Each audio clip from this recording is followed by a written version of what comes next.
My name is Arturo. I'm from HMMT 164, Camp Pendleton, California. Air wing, thermal air wing. And this is my story.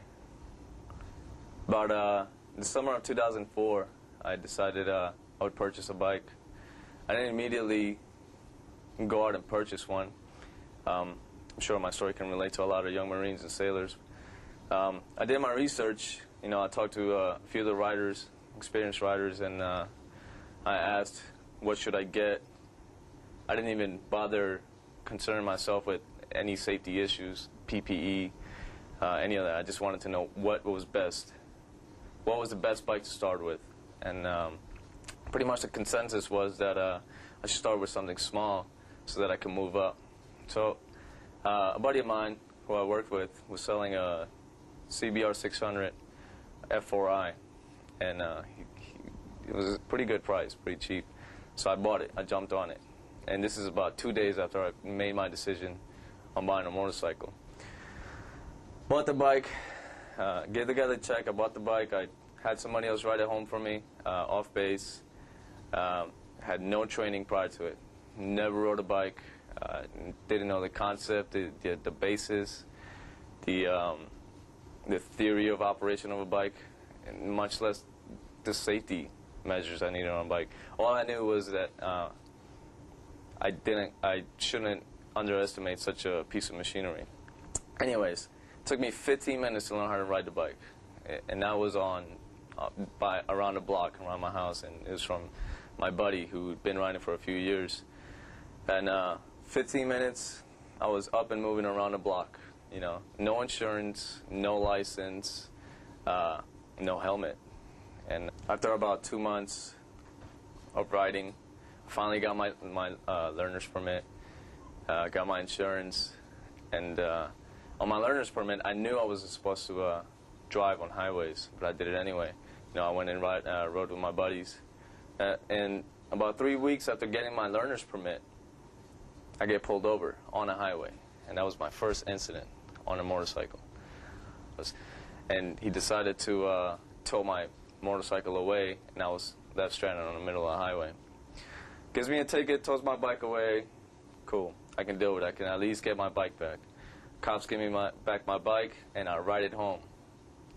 Kept riding for a few more weeks. And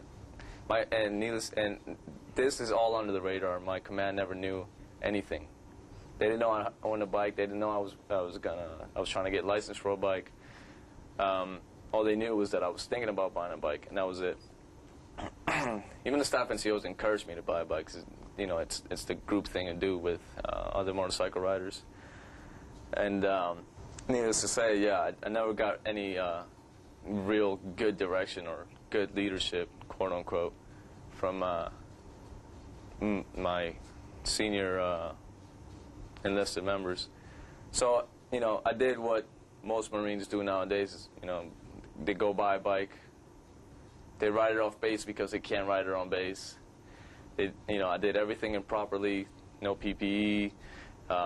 For a while there, I had no insurance. But nevertheless, I needed to practice, so I rode, you know, with people who were already experienced. People were doing wheelies on the highway. All that, everything that I wasn't supposed to be doing, that I'm telling you not to do, I was doing it. All right, so 3 months pass, and I'm getting some experience. I'm still a newbie, for lack of a better term. I decided to go off on my own and ride this intermediate trail that usually some riders go. I didn't even make it. Mile and a half away from my house, and I got into my accident.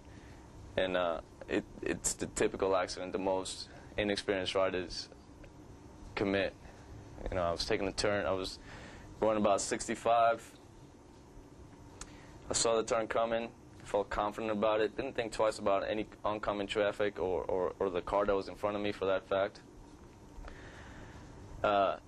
The turn was coming pretty quick, and I realized I had too much speed. I tried my best to, you know, handle the curve as best as I could, but my lack of an experience caused me to press down on the rear brake and press less on the and press too much on the front brake. So I fishtailed back into the turn. So now I was, instead of making that left turn, I was going into the turn, or I was, heading out of the turn straight, should I say?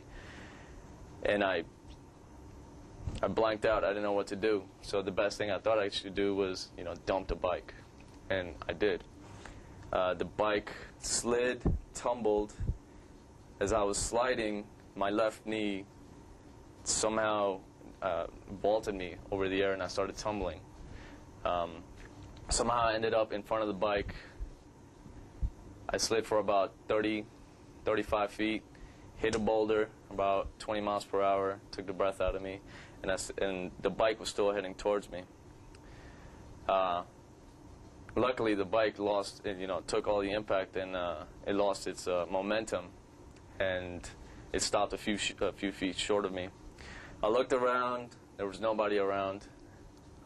I got up, no pain initially, and I walked around my bike. Somebody stopped by and luckily helped me out and took me home, took my bike home, and didn't even go to the hospital. The very next day, my knee was so swollen that I couldn't move it. I was in pain, so I went to the hospital, and ended up that I tore my PCL. So what I want to relate to everyone here is that I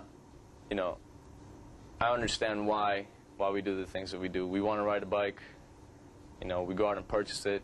We hide it from the command, and in doing so, we miss the chances or a chance to receive the tools that we need to avoid such hazards, to avoid such accidents. I was lucky. Some people end up with more serious injuries, even death. It's common. People take that turn too fast and hit a rail and die. Simple as that. And it's true. It's going to happen. It happened to me. I didn't think it would happen to me. There's a saying that says, it's not if you lay it down, it's when you lay it down.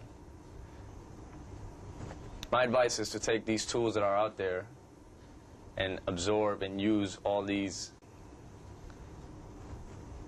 opportunities to, avoid such hazards. There are leaders out there. There are Marines who are willing to properly teach you how to ride a bike or to send you through the right channels to ride a bike. If you keep it to yourself, you're doing yourself a disservice. If you're not doing everything right, you're going to end up either dead or hurt, and you shouldn't take that lightly.